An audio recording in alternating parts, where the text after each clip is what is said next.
നമസ്കാരം. മലയാളി വാർത്തയിലേക്ക് സ്വാഗതം. നടിയെ പീഡിപ്പിച്ച കേസിൽ സർക്കാർ അപ്പീൽ പോകുന്നതിനെ കുറ്റപ്പെടുത്തിയ UDF കൺവീനർ അടൂർ പ്രകാശിനെതിരെ പ്രതികരണവുമായി A. Rahim MP. UDF വേട്ടക്കാർക്കൊപ്പമാണ്, ഇരകൾക്കൊപ്പമല്ല എന്നാണ് അദ്ദേഹത്തിന്റെ വിമർശനം. അടൂർ പ്രകാശിനും UDFനും രാഹുൽ മാങ്കൂട്ടത്തിലിന്റെ മനസ്സും നാക്കുമാണ് എന്നായിരുന്നു റഹീമിന്റെ വിമർശനം. ഫേസ്ബുക്കിലൂടെയായിരുന്നു റഹീം ഇത്തരത്തിലൊരു വിമർശനം മുന്നോട്ട് വെച്ചത്. ഫേസ്ബുക്ക് പോസ്റ്റ് ഇപ്രകാരമാണ്: UDFന്റെ ഔദ്യോഗിക നിലപാട് ഇന്ന് അതിന്റെ കൺവീനർ പ്രഖ്യാപിച്ചിരിക്കുന്നു. UDF വേട്ടക്കാർക്കൊപ്പമാണ്, ഇരകൾക്കൊപ്പമല്ല. അടൂർ പ്രകാശിനും UDFനും രാഹുൽ മാങ്കൂട്ടത്തിലെ മനസ്സും നാക്കുമാണ് എന്നായിരുന്നു ഫേസ്ബുക്കിൽ പങ്കുവച്ചത്. അതിന് കുറച്ച് കമന്റുകൾ വരുന്നത് നമുക്ക് നോക്കാം.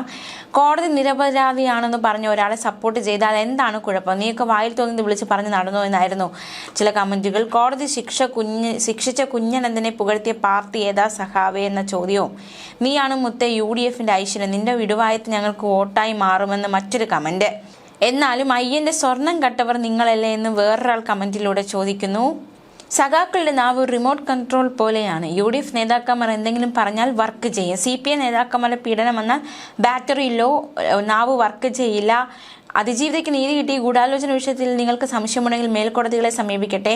8 വർഷം വിചാരണ നേരിട്ട് ഇപ്പോൾ കോടതി നിരപരാധി എന്ന് പറഞ്ഞ വ്യക്തിക്കാണ് ഇനി നീതി കിട്ടേണ്ടത് എന്നതടക്കമുള്ള കമന്റുകളാണ് ഈ ഒരു ഫേസ്ബുക്ക് പോസ്റ്റിന് വരുന്നത്. അതേസമയം നമുക്കറിയാം, കഴിഞ്ഞ ദിവസം അടൂർ പ്രകാശ് പറഞ്ഞ ഒരു പ്രസ്താവന, അതായത് അപ്പീൽ പോകുന്നത് സർക്കാരിന് വേറെ പണിയില്ലാത്തത് കൊണ്ടാണ്, ദിലീപിന് നീതി കിട്ടിയെന്നതടക്കമുള്ള ഒരു പ്രതികരണമായിരുന്നു അടൂർ പ്രകാശ് കഴിഞ്ഞ ദിവസം രാവിലെ നടത്തിയത്. പിന്നാലെ അത് വലിയ രീതിയിൽ വിവാദമാകുന്നു.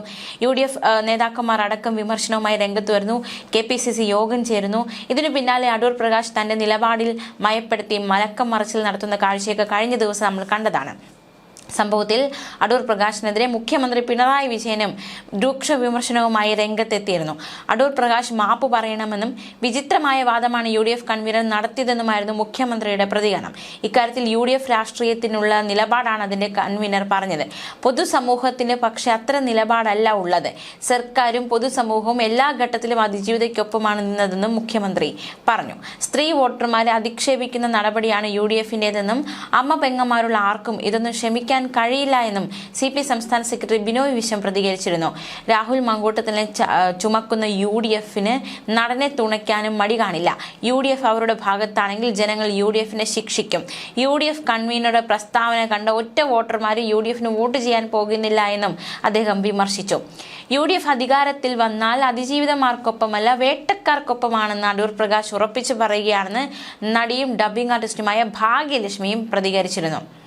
എന്തായാലും വലിയ വിവാദമായ അടൂർ പ്രകാശിന്റെ വാക്കുകൾ, അതിനെ വിമർശിച്ച് A. റഹീം രംഗത്ത് വന്നിരിക്കുകയാണ്. വിമർശനങ്ങളൊക്കെ ശക്തമാകുന്ന സാഹചര്യമാണ് ഈ കേസുമായി ബന്ധപ്പെട്ട് നിലവിലുള്ളത്. അതേസമയം നമുക്കിനി രാഹുൽ മാങ്കൂട്ടത്തിൽ വിഷയത്തിലേക്ക് പോകാം. എന്താണ് ഇന്ന് സംഭവിക്കാൻ പോകുന്നത് എന്ന് നോക്കാം. ഇന്ന് ഏറ്റവും നിർണായക ദിവസമാണ്. രണ്ടാമത്തെ കേസിലെ വിധി, അതായത് മുൻകൂർ ജാമ്യാപേക്ഷ സമർപ്പിച്ചതിലെ വിധി ഇന്ന് വരും. ജാമ്യാപേക്ഷ അംഗീകരിക്കുമോ തള്ളുമോ എന്ന ചോദ്യങ്ങൾ അടക്കം ഉയരുകയാണ്. രാഹുൽ മാങ്കൂട്ടത്തിനെതിരായ ലൈംഗികാരോപണ പരാതിയിലെ രണ്ടാമത്തെ കേസിൽ യുവതിയുടെ മൊഴിയിലെ കൂടുതൽ വിവരങ്ങൾ പുറത്തു വന്നിരുന്നു. കഴിഞ്ഞ ദിവസങ്ങളിൽ രാഹുൽ മാങ്കൂട്ടത്തിൽ വീട്ടിൽ വന്ന് ബഹളമുണ്ടാക്കിയെന്നും രാഹുലിന്റെ സുഹൃത്ത് ഫെന്നി നൈനാനെ ഭയമാണെന്നും രണ്ടാമത്തെ പരാതിക്കാരിയുടെ മൊഴി. പ്രതികാരം ഭയന്നാണ് പരാതി നൽകാൻ വൈകിയത്. കേസിന്റെ ആദ്യഘട്ടത്തിൽ കൃത്യമായ മേൽവിലാസമില്ലാതെ ഒരു ഇമെയിൽ വഴിയായിരുന്നു രാഹുൽ മാങ്കൂട്ടത്തിനെതിരായ രണ്ടാമത്തെ പരാതി പോലീസിന് കിട്ടിയത്. പരാതിക്കാരി മൊഴി നൽകുമോ എന്നതായിരുന്നു പോലീസിനെ കുഴപ്പിച്ചത്. ആശയക്കുഴപ്പങ്ങൾക്കിടയിൽ തിങ്കളാഴ്ച പോലീസ് പരാതിക്കാരിയുടെ മൊഴി രേഖപ്പെടുത്തി. പ്രത്യേക സംഘത്തെ നേരിട്ട് കണ്ടാണ് മൊഴി നൽകിയത്. അതീവ രഹസ്യമായ അതിജീവിതയുടെ വൈദ്യപരിശോധനയെ പോലീസ് പൂർത്തിയാക്കി. സംസ്ഥാനത്തിന് പുറത്ത് താമസിക്കുന്ന യുവതി കേസ് അന്വേഷണത്തിൽ സഹകരിക്കാനായാണ് കേരളത്തിലേക്ക് എത്തിയിരിക്കുന്നത്. വിവാഹകാര്യവുമായി ബന്ധപ്പെട്ട് രാഹുൽ മാങ്കൂട്ടത്തിൽ വീട്ടിൽ വന്ന് ബഹളം ഉണ്ടാക്കിയിട്ടുണ്ടെന്നും യുവതിയുടെ മൊഴിയിൽ വ്യക്തമാക്കിയിട്ടുണ്ട്. യുവതിയുടെ പരാതിയിൽ പറയുന്നതനുസരിച്ച് വിവാഹം കഴിക്കാമെന്ന വാഗ്ദാനം നൽകിയാണ് രാഹുൽ മാങ്കൂട്ടത്തിൽ യുവതിയുമായി അടുപ്പത്തിലാകുന്നത്. അതിന്റെ മറവിൽ ബലാത്സംഗം. യുവതിയുടെ മൊഴി പ്രകാരം യുവതിയുടെ വീട്ടിലടക്കം ചെന്ന് രാഹുൽ മാങ്കൂട്ടത്തിൽ ഇവരുടെ വിവാഹത്തെക്കുറിച്ച് സംസാരിച്ചിട്ടുണ്ട്. എന്നാൽ യുവതിയുടെ വീട്ടുകാർക്ക് ഈ ബന്ധത്തിൽ താല്പര്യമുണ്ടായിരുന്നില്ല. പക്ഷേ യൂത്ത് കോൺഗ്രസ് സംസ്ഥാന പ്രസിഡന്റായ ശേഷവും രാഹുൽ യുവതിയുടെ വീട്ടിൽ വിവാഹാലോചനയുമായി എത്തി. എന്നാൽ പിന്നീട് ഈ നിലപാടിൽ മാറ്റം വരികയും വിവാഹ കാര്യത്തിൽ നിന്ന് രാഹുൽ മാങ്കൂട്ടത്തിൽ പിന്നോട്ട് പോവുകയുമായിരുന്നു എന്നാണ് യുവതി മൊഴി നൽകിയത്.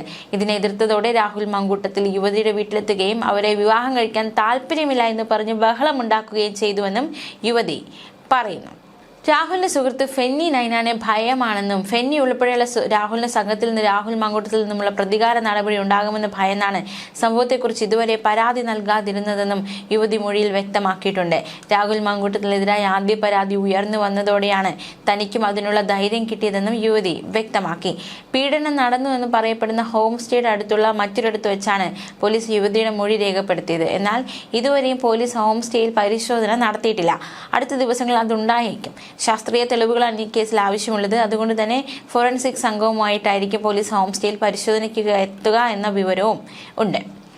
എന്നാൽ രാഹുൽ മങ്കൂട്ടത്തിൽ MLAക്കെതിരായ രണ്ടാമത്തെ ബലാത്സംഗ കേസിലെ മുൻകൂർ ജാമ്യാപേക്ഷയിൽ വിധി എന്നാണ് തിരുവനന്തപുരം സെഷൻസ് കോടതിയാണ് വിശദമായ വാദം കേട്ട ശേഷം വിധിക്കായി മാറ്റിയത്. അടച്ചിട്ട മുറിയിലായിരുന്നു വാദം. പരാതിക്കാരിയുടെ മൊഴിയും തെളിവുകളും പ്രോസിക്യൂഷൻ ഹാജരാക്കിയിരുന്നു. വിധി പറയുന്നതുവരെ മറ്റ് നടപടികളിലേക്ക് പോലീസ് കടക്കരുത് എന്നായിരുന്നു കോടതി നിർദ്ദേശിച്ചത്. വിവാഹ അഭ്യർത്ഥന നടത്തി രാഹുൽ പെൺകുട്ടിയെ കൂട്ടിക്കൊണ്ടുപോയി ഔട്ട് ഹൗസിൽ വെച്ച് പീഡിപ്പിച്ചുവെന്നാണ് കേസ്. അതേസമയം രാഹുൽ മങ്കൂട്ടത്തിനെതിരായ പരാതിക്കാരിയെ സൈബർ ഇടങ്ങൾ അധിക്ഷേപിച്ച കേസിൽ പ്രതികളായ KPCC general secretary Sandeep Warrier, Mahila Congress നേതാവ് രഞ്ജിത പുളിക്കൽ എന്നിവരുടെ മുൻകൂർ ജാമ്യ ഹർജിയും ഇന്ന് പരിഗണിക്കും. പ്രിൻസിപ്പൽ സെഷൻസ് കോടതിയിൽ ഇന്ന് പോലീസ് റിപ്പോർട്ട് സമർപ്പിക്കും. അതേസമയം സമാനമായ കേസിൽ റിമാൻഡിൽ കഴിയുന്ന രാഹുൽ ഈശ്വറിനെ കസ്റ്റഡിയിൽ വാങ്ങാനായി പോലീസ് ഇന്ന് വീണ്ടും അപേക്ഷ നൽകും. അതുപോലെ തന്നെ ഈ ബലാത്സംഗ കേസിൽ രാഹുൽ മങ്കൂട്ടത്തിലെ കൂടുതൽ വെട്ടിലാക്കുന്ന പരാതിക്കാരുടെ മൊഴി അത് വളരെ ഗൗരവകരം തന്നെയാണ്. കാല് പിടിച്ച് തടയാൻ ശ്രമിച്ചിട്ടും രാഹുൽ ക്രൂരമായി ലൈംഗിക അതിക്രമം നടത്തിയെന്നാണ് രണ്ടാം കേസിലെ പരാതിക്കാരുടെ മൊഴി. രാഹുലിനെതിരെ ഗുരുതരമായ മൊഴിയാണ് ബംഗളൂരുവിൽ താമസിക്കുന്ന 23-കാരി പോലീസിന് നൽകിയത്.